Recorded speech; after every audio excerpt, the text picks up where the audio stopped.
Est-ce que les boutons ça stresse?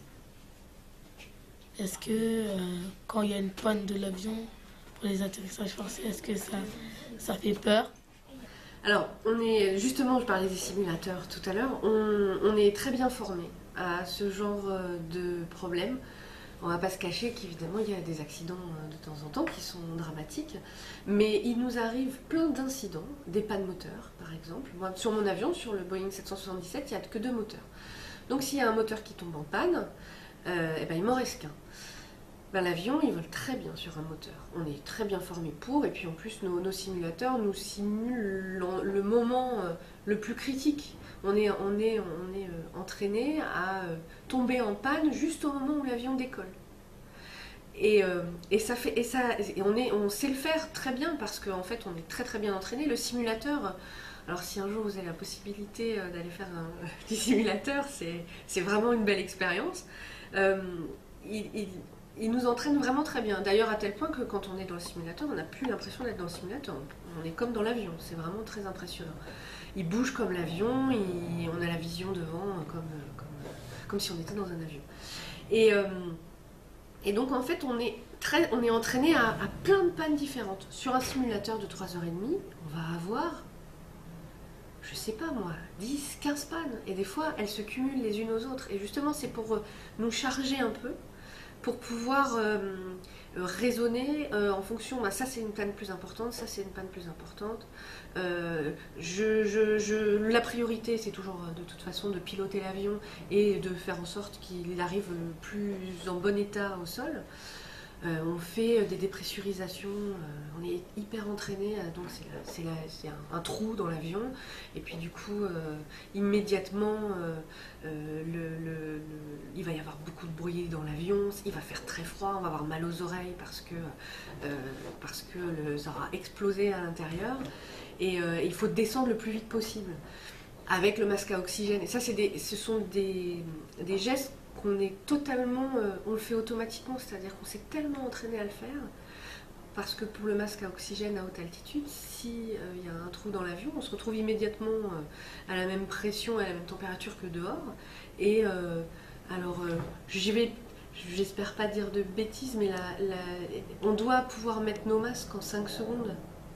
Parce qu'après, on commence à être en hypoxie et donc on a vite des problèmes de conscience, etc. Donc on est très entraîné. Un atterrissage forcé. Alors, pour être honnête, on ne s'entraîne pas au simulateur directement aux atterrissages forcés hors des pistes. Voilà. Mais on va s'entraîner, par exemple, on va couper les 2 moteurs. Donc on va essayer de les rallumer et puis voilà, si on pose pas, si on n'arrive pas, on va pouvoir faire comme si l'avion était un planeur, parce que sur mon avion, donc il y a 2 moteurs, s'il y en a un qui tombe en panne, il en reste un, il vole très bien.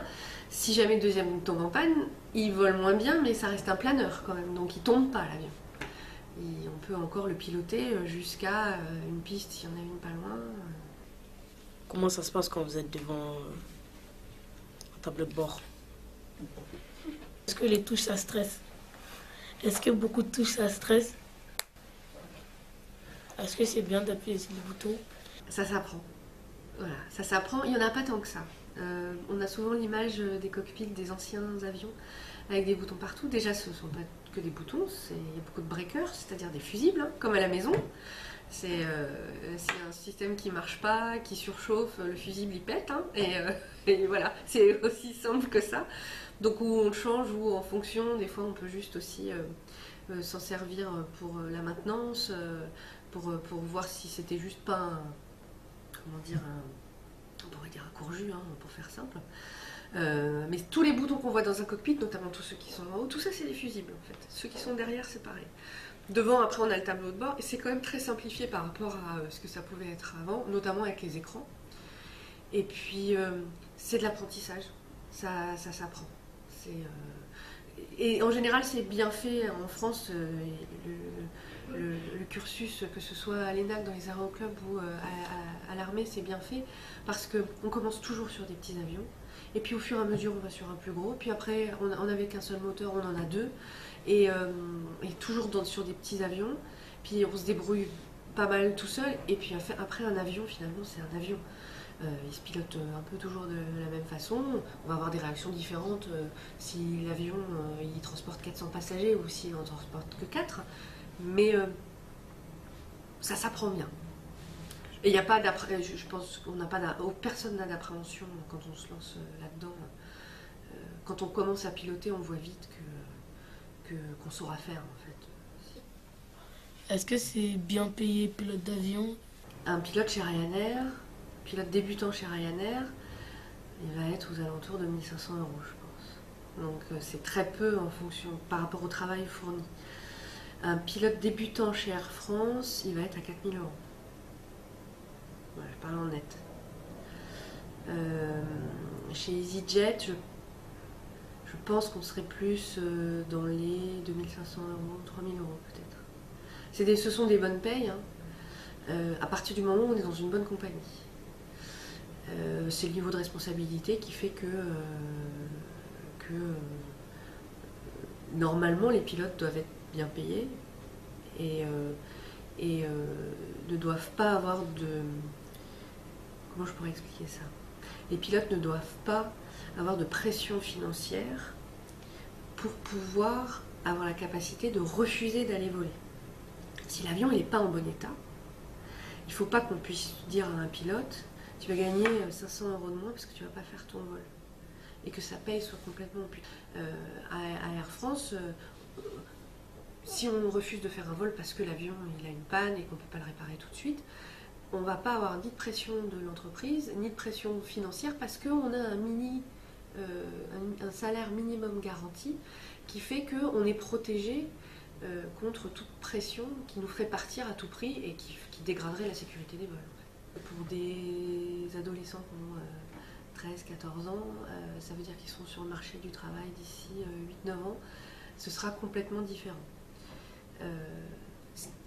La leçon, je pense, à retirer de ce qui se passe aujourd'hui, c'est que si on veut vraiment être pilote de ligne, et c'est un très beau métier, et moi, voilà, depuis que j'ai 14 ans, je pilote, et je sais que j'ai toujours voulu faire ça.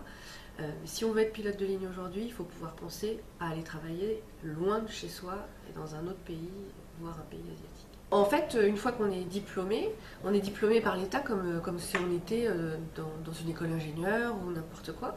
Et en fait, on envoie nos CV à différentes entreprises. Il se trouve que jusqu'à il n'y a pas si longtemps, c'était Air France principalement qui embauchait ceux qui sortaient de l'ENAC. Alors après les cadets c'était différent parce que dès qu'ils rentraient les cadets, ils étaient déjà à Air France. Mais un militaire qui au bout de 15 ans va dire moi je veux aller dans le civil, il va présenter son CV à Air France comme un professionnel qui va sortir de l'aéroclub aussi, qui se sera formé tout seul. Et ensuite il y a un processus de sélection, ce sont des entretiens d'embauche mais très cadrés et très normés. C'est d'ailleurs, je trouve, quelque chose de très bien. On n'a pas de piston, il n'y a pas de préférence de dossiers qui sont sur la pile. On a un triptyque à remplir, on présente notre CV, puis après on rentre dans les sélections et on est alors pas tous égaux parce que quand on sort de l'ENAC, normalement on a déjà fait des tests en vol avec des gens d'Air France. Parce que les gens d'Air France viennent au fur et à mesure voir, et ça ils le font toujours pour l'instant, que la formation ENAC est bien en accord avec les standards qu'Air France demande. Ça c'est Air France qui le fait. Il n'y a pas qu'Air France en France évidemment, il y a tout le groupe HOP qui est du groupe Air France, mais ce sont des sélections différentes. Il y a donc EasyJet, il y a Corsair, il y a des plus petites compagnies. Alors c'est pareil, il y a des petites compagnies, c'est pas Ryanair, mais les conditions ne sont pas mieux, donc il faut faire très très attention après plus tard à ce qu'on nous propose comme travail et pas se retrouver exploité parce qu'il y a vraiment moyen dans ce métier d'être exploité. Moi c'est Swahili. L'armée de l'air ça a toujours été un métier qui me passionnait. Je sais pas pourquoi, mais je voudrais savoir les études qu'il faut faire, qu'est-ce qu'on peut faire dans l'armée de l'air comme métier, s'il y a différents métiers. La voie militaire tout de même, qu'il ne faut pas négliger. Parce que le gros avantage qu'elle a aujourd'hui, c'est de pouvoir rentrer, de pouvoir piloter des avions, de pouvoir être formé et au certificat militaire et au certificat civil parce que maintenant ils font la transformation dès le début. Et puis comme on a un engagement de X années, je sais pas, ça doit être 15 ans chez les militaires, là c'est la crise, donc on ne peut pas aller piloter trop des avions civils. En revanche, pendant ce temps-là, pendant qu'on est dans l'armée, on pilote des avions militaires. Il faut bien évidemment avoir l'esprit pour aller dans l'armée, ce que moi personnellement je n'aurais pas pu, mais bon, c'est quelque chose à prendre en compte. C'est vraiment aujourd'hui une bonne possibilité, d'autant plus qu'elle est gratuite ou presque, mais en revanche il faut rentrer dans le moule de l'armée.